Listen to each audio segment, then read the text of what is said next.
सबको लगता है कि तमिलनाडु में टीवी के पार्टी यानी कि थाला विजय वाली जो पार्टी है, एक्टर विजय वाली जो पार्टी है, भारी बहुमत दर्ज कराई है। लेकिन दोस्तों इसी बीच उनकी मुश्किलें जो है बढ़ती जा रही हैं। शायद अब जो है टीवी के पार्टी के जो प्रमुख हैं थालापति विजय मुख्यमंत्री पद के दावेदार नहीं हो पाएंगे। जी हाँ दोस्तों, आइए देखते हैं कि आखिर कौन कौन से ऐसे कारण हैं जिनकी वजह से उनकी मुश्किलें जो है बढ़ती जा रही हैं। इसके अलावा ऐसे कई कारण हैं जो जनता के सामने उन्होंने वादे किए थे, 7 वादे जनता के सामने रखे थे, लेकिन उनकी पार्टी को फिर भी बहुमत जो है नहीं मिल पाया है। और अब सवाल यह भी है कि आखिर वह जो है किस पार्टी के साथ जो है गठबंधन करके मुख्यमंत्री पद के दावेदार के रूप में अपने आप को जनता के सामने रख सकते हैं। दोस्तों जैसा कि आप सभी को पता होगा कि पश्चिम बंगाल सहित जो है 5 राज्यों का जो विधानसभा चुनाव हुआ था उसमें पश्चिम बंगाल में बीजेपी को पूर्ण बहुमत मिलती हुई दिखाई दे रही थी और 200 से ज्यादा सीटें जो है नरेंद्र मोदी की पार्टी मतलब बीजेपी को मिला है। वहीं तमिलनाडु की बात करें, तमिलनाडु को लगभग जो है वहां पर 110 सीटों के आसपास मिला है। तो इस बात से आप अंदाजा लगा सकते हैं कि यह जो है पूर्ण रूप से बहुमत का आंकड़ा नहीं छू पाई है, क्योंकि इनकी पार्टी को लगभग जो है 110 सीटें मिली हैं। इसके अलावा यह भी आप समझ सकते हैं कि किस प्रकार से अगर जो है यहाँ पर 118 सीटें मिलती भाई साहब, तो है इनको जो है कहने का मतलब यह है कि तमिलनाडु में लगभग जो है 234 सीटें हैं और 234 सीटों में भाई साहब लगभग 118 सीटें तो मिलनी ही चाहिए पूर्ण बहुमत वाली सरकार बनाने के लिए। लेकिन जो टीवी के पार्टी है उसको लगभग जो है 110 ही सीटें मिल पाई हैं। तो सवाल यह है कि आखिर इनकी पार्टी जो टीवी की पार्टी है, थालापति विजय वाली जो पार्टी है, आखिर वह किसके साथ गठबंधन करेगी और मुख्यमंत्री के रूप में अपने आप को जनता के सामने जो है रख पाएगी, शपथ जो है ग्रहण कर पाएगी। लेकिन उससे पहले समझना जरूरी है कि आखिर वह जो है टीवी के पार्टी किस पार्टी के साथ गठबंधन करेगी। लेकिन उससे पहले यह भी समझना जरूरी हो जाता है कि जनता के सामने उन्होंने कौन से जो है 7 वादे रखे थे थालापति विजय ने, लेकिन उसके बावजूद भी उनको भारी बहुमत नहीं मिल पाया है। दोस्तों जैसा कि आप सभी को पता होगा कि जो टीवी के पार्टी के प्रमुख हैं यानी कि थाला विजय, उनके द्वारा यह जो है जनता के सामने यह वादा किया गया था कि भाई साहब अगर हमारी पार्टी सरकार जो है बनाती है, तमिलनाडु के मुख्यमंत्री के रूप में अगर हम बनते हैं, तो जो 60 साल से जो ऊपर की महिलाएं हैं उनको लगभग 2500 रुपए जो है महीना सहायता राशि के रूप में दिया जाएगा। इसके अलावा जो हर परिवार में लगभग 6 गैस सिलेंडर फ्री में दिया जाएगा और शादी के लिए लगभग 8 ग्राम सोना 24 कैरेट का, कहने का मतलब यह है कि पूरी तरीके से शुद्ध सोना जो है दिया जाएगा। और जो क्लास 1 से 12 तक के जो छात्र हैं उनको लगभग 15,000 जो है सालाना सहायता राशि के रूप में पढ़ने के लिए दिया जाएगा। और जो अगला इनका वादा था भाई साहब, कहा गया था कि अगर हमारी पार्टी सरकार बनाती है तो महिलाओं के लिए जो सरकारी बस है उनको जो है मुक्त कर दिया जाएगा, उसमें जो है 1 भी रुपए नहीं लिया जाएगा।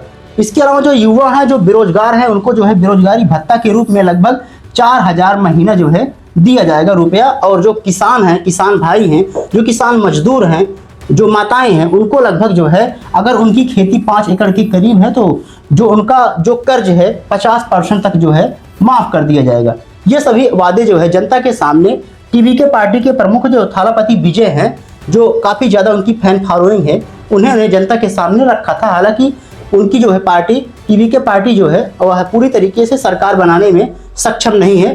हालांकि वह जो है क्या पार्टी हो सकती है जिसके साथ जो है गठबंधन कर सकते हैं, लेकिन उससे पहले समझना जरूरी है कि आखिर बीजेपी को कितना पूर्ण बहुमत जो है पश्चिम बंगाल में मिलता हुआ दिखाई दे रहा है।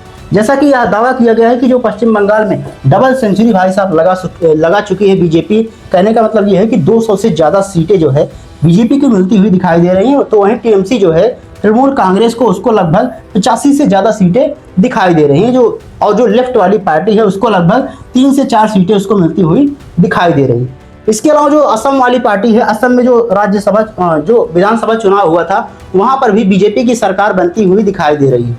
लेकिन आइए देखते हैं कि आखिर थालापति विजय हैं कौन, ताकि आप जो है उनसे अच्छे से रूबरू हो पाएं। जैसा कि आप सभी को पता होगा कि जो विजय है उनका जन्म जो है 1974 में हुआ था, वह भी चेन्नई में हुआ था और उनके पिता का नाम जो है चंद्रशेखर था। और वह काफ़ी ज़्यादा तमिल फिल्म में बहुत ज़्यादा इंडस्ट्री में उस समय बड़े निर्देशक जो है माने जाते थे।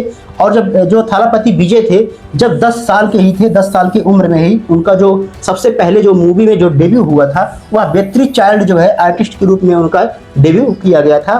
इसके अलावा उन्होंने लगभग 60 से 70 फिल्में अभी तक उसमें जो है काम कर लिया है उन्होंने। और जो विजय हैं उनको भाई साहब कई सालों का जो तजुर्बा है, इसकी वजह से कई सारे मतलब लाखों करोड़ों की संख्या में उनकी फैन फॉलोइंग देखी जा सकती है।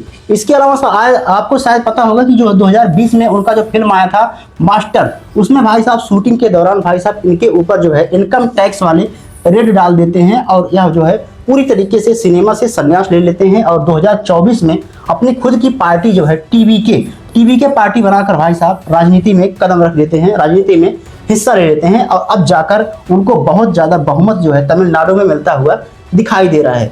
आइए देखते हैं कि आखिर जो है टीवी के पार्टी के जो प्रमुख हैं उनकी विचारधारा, उनकी पार्टी की विचारधारा क्या कुछ रही है, क्या कुछ कहते हैं, बीजेपी के बारे में वह क्या सोचते हैं, कांग्रेस के बारे में वह क्या सोचते हैं। जैसा कि जो उनका कहना है कि जो हमारी पार्टी है भाई साहब वह जो है अम्बेडकरवादी है, मतलब जो अम्बेडकर जी हैं, जो संविधान निर्माता हैं, उन्हीं का जो रवैया है वही जो उनकी पार्टी है वही अपनाती है। इसके अलावा जो पार्टी है टीवी की वह महिला सशक्तिकरण की बात करती है, जाति विरोधी है, मतलब जात पात को नहीं मानती है, मतलब। और इसके अलावा जो ईश्वर है, ईश्वर जो निरोधक है, मतलब कि इस प्रकार की भावना जो ईश्वर के प्रति होती है, जो मानते हैं कि कुछ लोग ईश्वर हैं, वह भी जो है इनकी पार्टी जो है नहीं मानती है। और जो बीजेपी का इनका जो रवैया है बीजेपी को सोचने का, वह भाई साहब कहते हैं कि बीजेपी हमारा दुश्मन है। और जो डीएमके है वह भी हमारी दुश्मन है। तो भाई साहब जब सभी दुश्मन हो गए तो आखिर इनकी पार्टी किसके साथ जो है सरकार बना सकती है, क्योंकि जब तक गठबंधन सरकार नहीं बनाएंगे तब तक यह मुख्यमंत्री के रूप में जो है शपथ नहीं ले सकते हैं। क्योंकि आप सभी को पता होगा कि जो तमिलनाडु है वहाँ पर कुल विधानसभा सीट जो है 234 है। और जब कोई पार्टी लगभग 118 से ज़्यादा सीटें पाएगी तभी वहाँ पर जो है बहुमत का आंकड़ा छू पाएगी। और आप सभी को पता है कि टीवी के पार्टी को लगभग जो है अभी तक जो आंकड़ा सामने निकल कर आया है वह 110 सीटों के आसपास आया है। इसके अलावा जो एआईडीएमके है उसको भी लगभग 64 सीटों के आसपास मिला है। जो डीएमके वाली पार्टी है उसको लगभग 60 सीटों के आसपास मिला है। तो जो विजय साहब का कहना है, जो एक्टर विजय है उनका कहना है कि भाई साहब इनके साथ तो हम जो है नहीं गठबंधन करने वाले हैं। तो सवाल यह है कि आखिर किस पार्टी को अपने पक्ष में मिलाएंगे वह। तो क्या सवाल यह उठता है कि क्या वह कांग्रेस को अपने पक्ष में करेंगे या फिर बीजेपी को। कहने का मतलब यह भी है कि बीजेपी जब उनके दुश्मन है, कहने का मतलब ये भी है कि जब बीजेपी को अपना दुश्मन वह मानते हैं तो यह जो है दावा किया जा रहा है कि आने वाले समय में एक्टर विजय यानी कि टीवी के पार्टी के जो प्रमुख हैं वह भाई साहब राहुल गांधी से हाथ मिला सकते हैं और अपना समर्थन जो है मांग सकते हैं, ताकि इनकी पार्टी जो है बहुमत में आ जाए। 118 का जो आंकड़ा है इसको जो है टच कर पाए। और अब कहा जा रहा है कि तमिलनाडु में इनकी सरकार जो है गठबंधन वाली देखने को मिल सकती है, जैसा कि इन्होंने जो जनता के सामने वादे रखे थे। हालांकि इनकी पार्टी फिर भी पूर्ण बहुमत का जो आंकड़ा था उसको टच नहीं कर पाया है। लेकिन सवाल दोस्तों यह भी है कि जो वादे जो है जनता के सामने इन्होंने रखा था लुभावना वाला टाइप का, क्या इसको पूरा करने में सफल हो पाएंगे? कमेंट बॉक्स में जरूर बताइएगा। मिलते हैं अगली वीडियो में, तब तक के लिए जय हिंद, जय भारत।